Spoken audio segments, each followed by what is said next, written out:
ये मत आकिए कि वे इसी तरह जीते हैं। इसी तरह हमारे पूर्वजों ने सरवाइव किया था। मधुमक्खियाँ कहाँ हैं? वे एक पेड़ पर हैं। हमें डंक लग गया है। यहाँ से मत गुजरो।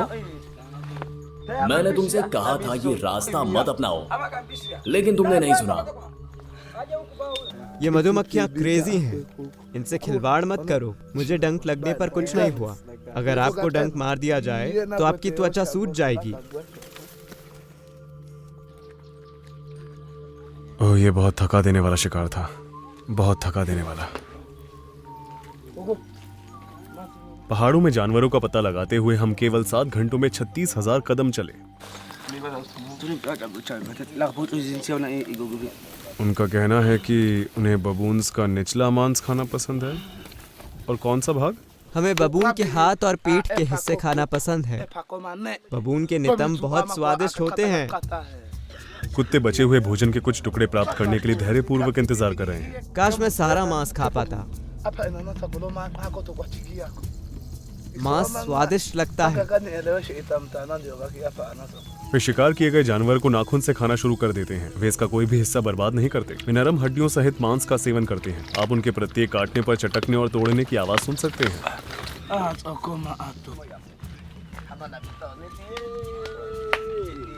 चलो इस हिस्से को खाते हैं। मैं बेहद खुश हूँ कि मुझे हज़्ज़ा लोगों के साथ शिकार करने का मौका मिला। वो लोग जो वास्तव में सीखना चाहते हैं कि रॉक हायरेक्स मांस कैसा होता है, ये सच में काफी हद तक रबर जैसा है।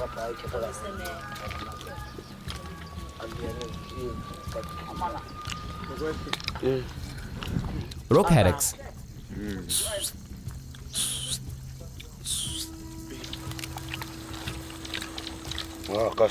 वे अपना खाली समय शिकार के दौरान खोए हुए तीरों की जगह नए तीर बनाने में बिताते हैं।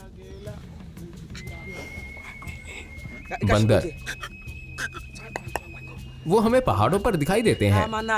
प्रत्येक हज़्ज़ा जनजाति में लगभग 30 लोग होते हैं। उनका एवरेज लाइफ स्पैन लगभग 32 साल है। यह वास्तव में शिशु मृत्यु दर की उच्च दर के कारण है। आमतौर पर एक हज़्ज़ा महिला 4 बच्चों को जन्म देती है, लेकिन उनमें से केवल 1 या 2 ही जीवित रह पाते हैं। शहद उनके लिए लिक्विड के फॉर्म में गोल्ड से कम नहीं है। जंगल में उन्हें मजबूत बनाए रखने के लिए ऊर्जा और महत्वपूर्ण पोषक तत्वों से भरपूर यह जनजाति में सबसे अधिक खाया जाने वाला भोजन है। हम एक बाओबाब पेड़ के नीचे हैं। आपको वहां ऊपर उस पेड़ के अंदर एक छेद दिखाई दे रहा है? शहद वही है। वे पेड़ से जोड़ने के लिए लकड़ी का एक टुकड़ा काटने जा रहे हैं। वे इसे ऊपर चढ़ने के लिए सीढ़ी के रूप में इस्तेमाल करते हैं। इस पेड़ के अंदर हजारों की संख्या में मधुमक्खियां मौजूद हैं। एक और दूसरा शिकारी स्मोकिंग स्टिक बनाने के लिए आग लगाने की कोशिश कर रहा है। वो देख रहा है कि क्या ये लकड़ियां किसी व्यक्ति के शरीर को उठाने के लिए पर्याप्त मजबूत है।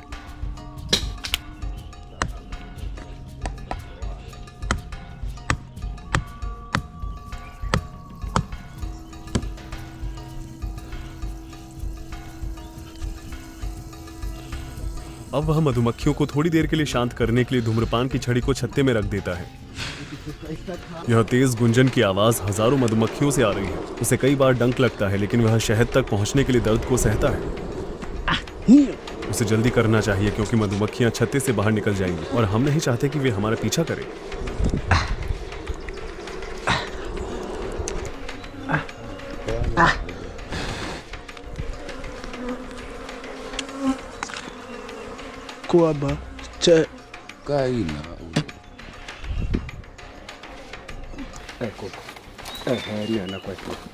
अभी भी ज्यादा शहद नहीं है।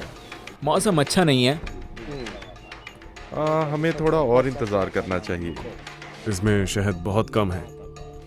यह ज्यादातर वैक्स है और इसके अंदर थोड़ा लार्वा है।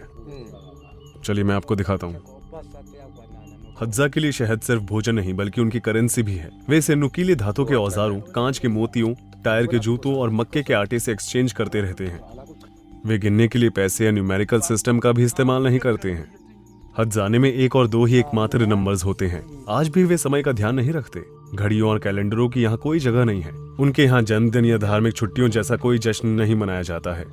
क्या वो जानता है कि उसकी उम्र कितनी है? मुझे नहीं पता। इससे कोई फर्क नहीं पड़ता। आज की तारीख में उनमें से कुछ तंजानिया की ऑफिशियल लैंग्वेज सीख चुके हैं और नंबर्स को समझने लगे हैं। हालांकि ज्यादातर अभी भी 10 तक की गिनती नहीं कर सकते हैं। 5 से आगे के नंबर का यूज करने के लिए, जैसे कि इस समय 8 है, तो उसे उन्हें जोड़ना होगा।